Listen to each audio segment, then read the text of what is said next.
We need to talk. And no, not about the fact that you didn't get an episode last week.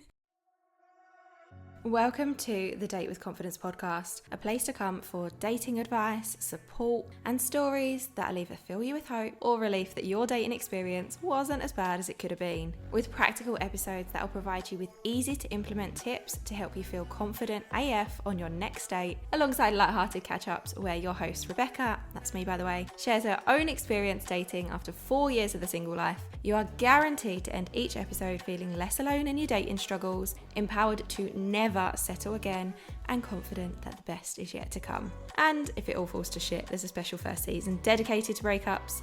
You are welcome, my friend. Subscribe, review, and share with your single friends.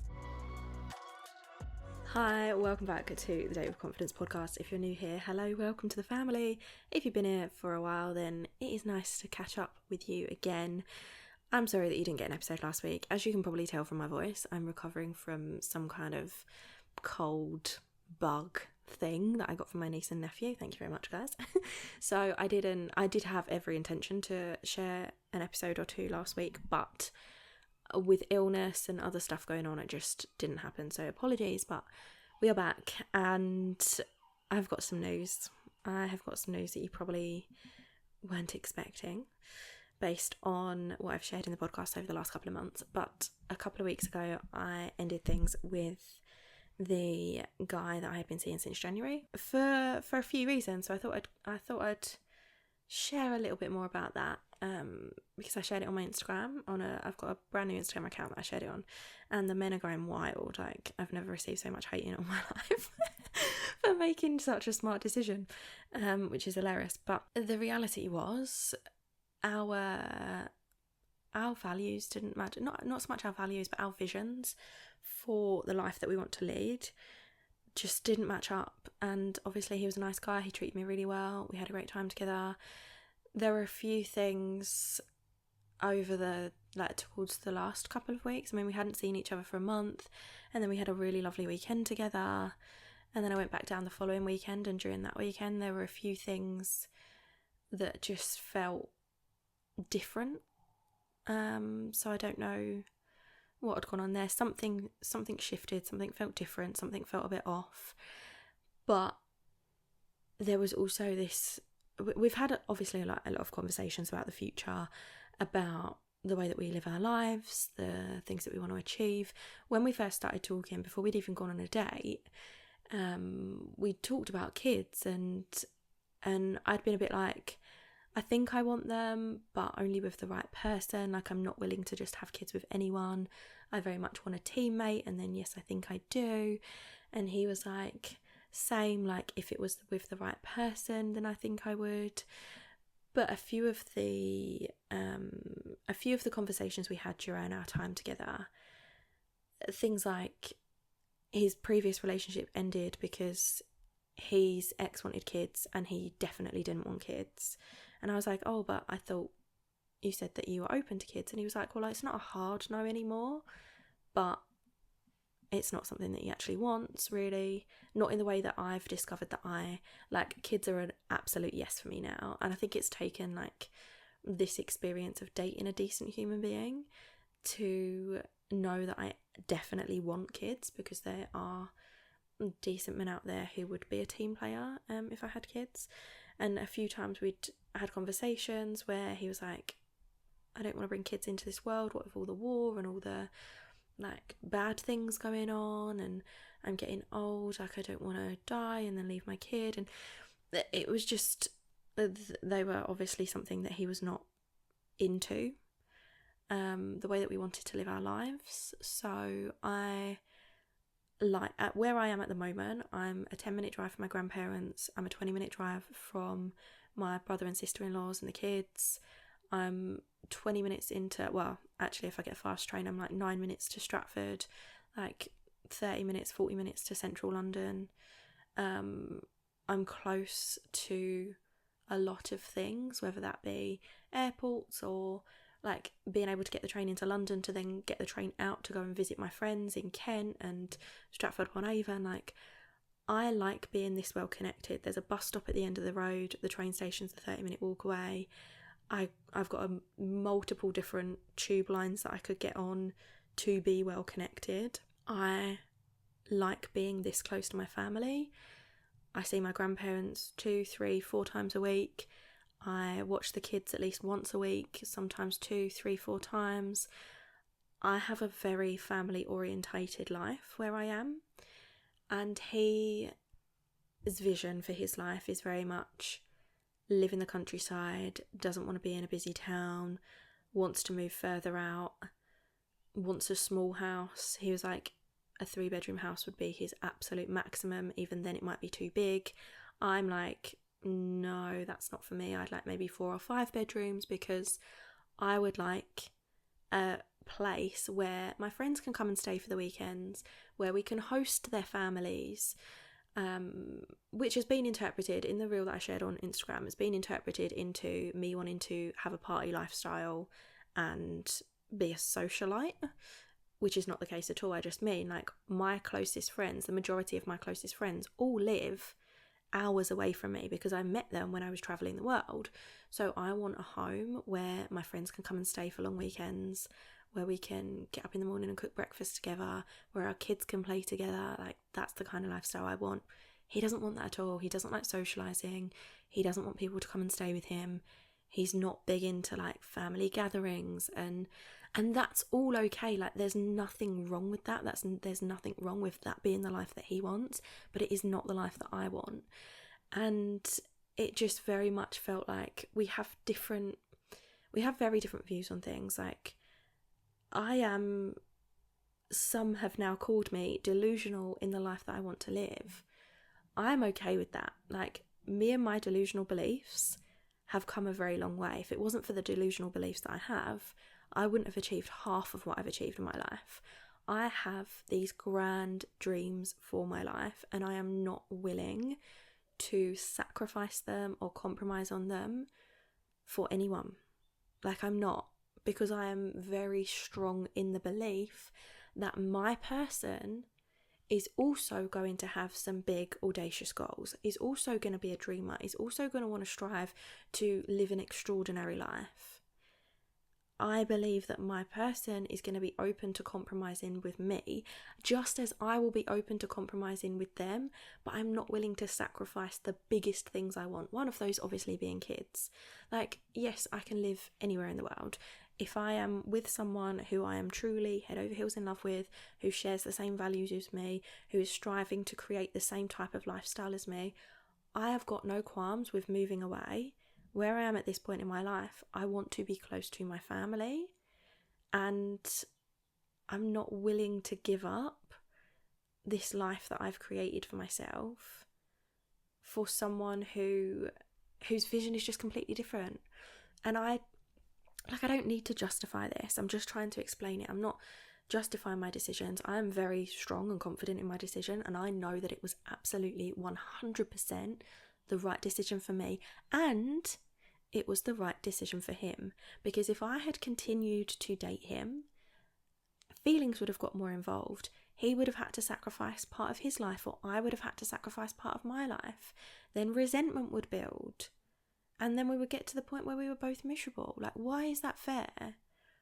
So either I force him to have kids that he's not that sure he wants, in which case it is going to massively, massively impact the children's lives, which I don't think anyone in the comments on that reel gave a fuck about, but it would be detrimental to the children's lives, knowing that they were, not even knowing, like, you can feel when your parents are irritated by you. You can feel when your parents resent you.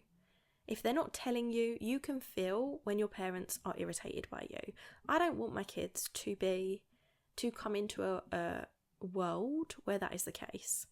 I want my kids to come from 2 parents who are very decisive in, this is what we want, we are going to do this together, we are going to raise these kids that we desperately want and that we are desperately going to love unconditionally.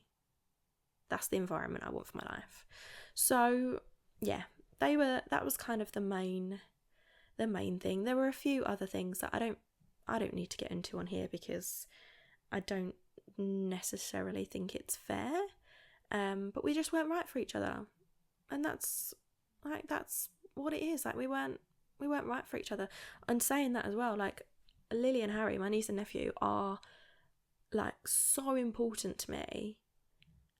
I wouldn't have been able to have them come and stay with us because of his dog. His dog doesn't do well with children, so I'd never be able to have my niece and nephew come and stay with me.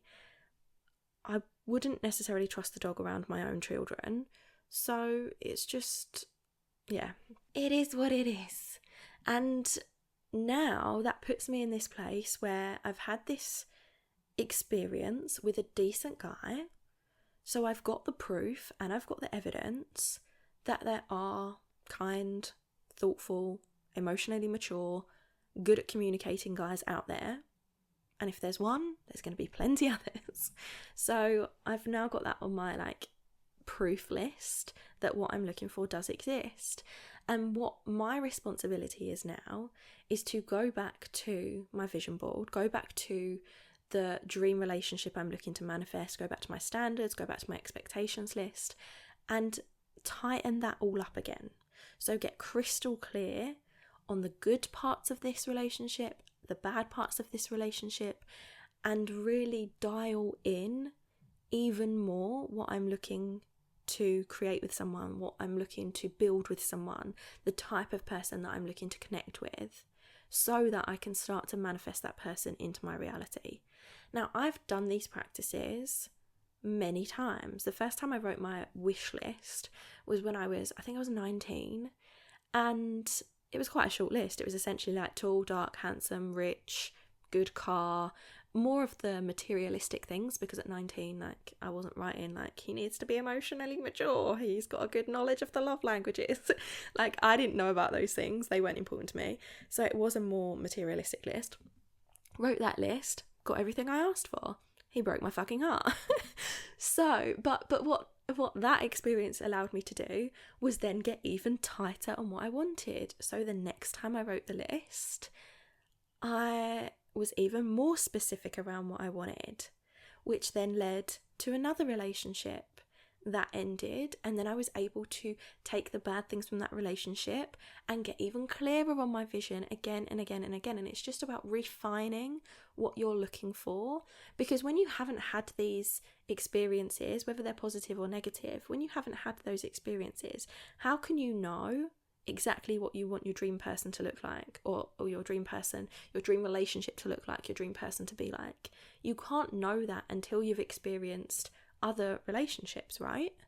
So now I'm even clearer on my standards, I'm even clearer on my expectations. I know what I absolutely want, I know what to walk away from, I know what I want to now put in my dating profile when I go to update that, because I'm going to be back on the dating apps at some point. I'm not ready to do it just yet, but I'm going to do it again at some point. And that energy that I'm then putting out there is going to attract and magnetize the right one to me, and it is going to repel anyone who does not fit my vision, for the most part. I mean, there'll probably be a few people that get through, but that's just how it works. Because this is where I'm at again, like back to my manifestation practices, back to getting clarity on what I want, back to raising my relationship standards, I wanted to do something for you so that you could join me on this journey, so that you can understand all the practices that I put in place when it comes to me deciding to manifest a relationship again. So I'm definitely ready for a relationship now. I know that about myself, having been through this experience with this guy that I've been seeing. And yeah, I want to take you along for the ride. I want to share with you everything that I do in a way that is fun and expansive and exciting, and really opens up your mind and opens up your heart to you finding love as well. So from next Monday, the 13th of May, I am running Manifest the One, which is a 10-day program designed to help you raise your relationship standards, decide what you want, and magnetically attract the one to you. So as well as gaining the clarity around what you want, we're also going to be really diving into building the belief that it's possible for you to have everything that you desire in a partner.